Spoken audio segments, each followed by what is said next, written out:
Quando a gente pensa na membrana celular, o que vem à cabeça, né? Provavelmente aquela imagem de livro didático, uma barreira simples, quase um muro, separando o que está dentro e o que está fora da célula. Mas, e se esse muro for, na verdade, uma das estruturas mais inteligentes e dinâmicas da vida?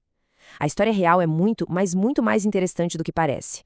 A pergunta é: será que essa estrutura tão vital é só isso mesmo? Um invólucro passivo? Um tipo de porteiro que só fica lá parado? A ciência moderna mostra que a realidade, olha, é outra coisa. A verdade é que a membrana celular é uma estrutura incrivelmente dinâmica e inteligente. É quase como o cérebro da célula, em alguns aspectos. Então, vamos mergulhar nisso e entender como essa maravilha funciona. Primeiro, a gente precisa quebrar uma ideia antiga, a de que a membrana é uma coisa estática, parada. Ela está viva, em constante movimento e, o mais importante, se adaptando o tempo todo. Pois é, aquela visão de uma parede rígida já era. Hoje, a gente entende a membrana como um sistema absurdamente dinâmico. Pensa nela como se fosse a pele da célula, um sistema que sente, responde e se ajusta ativamente ao que está acontecendo do lado de fora, a todo momento. Tá, mas como essa estrutura tão dinâmica é montada? Para entender isso, a gente precisa olhar para os componentes dela, e quem descreve isso perfeitamente é o famoso modelo do mosaico fluido. E olha só a primeira grande surpresa, a composição dela. É mais ou menos metade lipídios, ou seja, gorduras, e a outra metade, pasmem, proteínas. Isso já dá uma pista enorme de que ela faz muito mais do que só separar ambientes.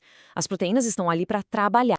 A base de tudo são os fosfolipídios. Eles formam uma camada dupla, uma espécie de cerca líquida e inteligente. A mágica é que eles têm uma cabeça que adora água, que fica para fora, e caudas que odeiam água, que ficam protegidas por dentro. O resultado? Uma estrutura flexível e que se conserta sozinha. Genial. E as proteínas? Bom, elas são a mão de obra. Estão ali mergulhadas nesse mar de lipídios, funcionando como portões, sensores, antenas de comunicação. São elas que executam a maior parte das tarefas ativas da membrana. Agora, a gente chega na parte que, para mim, é a mais incrível. Como essa estrutura inteligente consegue sobreviver a desafios extremos, como um frio congelante ou um calor escaldante. É aqui que a membrana mostra sua verdadeira genialidade. Vamos imaginar um cenário. Um frio intenso, de repente. O que acontece com essa nossa cerca líquida quando o ambiente começa a congelar? O risco é gigantesco. A fluidez dela diminui, a membrana enrijece e pode literalmente quebrar, como vidro. Se isso acontecer, as funções vitais da célula simplesmente param. Fim de jogo. Mas a célula tem uma solução brilhante para isso. Ela começa a fabricar lipídios com dobras no meio, os famosos insaturados. Para visualizar, é como trocar troncos de madeira retos que se empilham perfeitamente por galhos todos tortos. Essas dobras criam espaço entre as moléculas, impedindo que a membrana se compacte e congele. Assim, ela se mantém fluida. Ok, e no cenário oposto? E se a célula tiver que enfrentar um calor extremo? Aqui o perigo é que ela vire líquido demais, perca sua integridade. Ela basicamente derreteria, sabe? E aí já não conseguiria mais funcionar como uma barreira. Seria o caos. Para combater o calor, a célula faz exatamente o contrário. Ela aumenta a produção de lipídios retos, os saturados, que se encaixam melhor e, além disso, ela joga mais colesterol na mistura, que funciona como uma espécie de âncora, um estabilizador, que segura todo mundo no lugar e não deixa a estrutura desmoronar. E o mais legal é ver tudo isso resumido aqui. A gente vê a célula ajustando ativamente sua composição de formas totalmente opostas, mas sempre com o mesmíssimo objetivo: manter a fluidez ideal. É um estado que os cientistas chamam de homeovicidade. É a busca constante pelo equilíbrio perfeito. Mas não é só a temperatura que desafia a vida.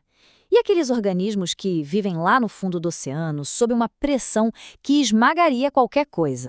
O problema, surpreendentemente, é muito parecido com o do frio. A pressão altíssima age como uma prensa, espremendo as moléculas umas contra as outras. Isso compacta a membrana e a deixa perigosamente rígido. E qual é a solução? A célula usa um truque que ela já conhece muito bem. Aumenta a quantidade daqueles lipídios insaturados, os tortinhos, para criar mais espaço e lutar contra esse efeito de esmagamento da pressão. Ok, mas por que todo esse esforço? Por que a célula gasta tanta energia para manter essa fluidez da membrana tão certinha? Bom, aqui está o ponto crucial. Sem essa capacidade de adaptação, a vida como a gente conhece simplesmente não existiria. A comunicação entre as células, o transporte de nutrientes para dentro e para fora, a divisão celular, todos os processos mais básicos e fundamentais da vida dependem de uma membrana que mantém essa fluidez perfeita. E tudo isso nos leva a uma conclusão final, que redefine completamente aquela imagem inicial da membrana. Ela está muito, muito longe de ser um componente passivo da célula. Essa frase resume a ideia de uma forma perfeita. A membrana não é um muro. Ela é a linha de frente da célula, sua interface principal com o universo. Ela está o tempo todo sentindo o ambiente e respondendo ativamente para garantir a sobrevivência. No fim das contas, ela é, de fato, a pele inteligente e vigilante da própria vida.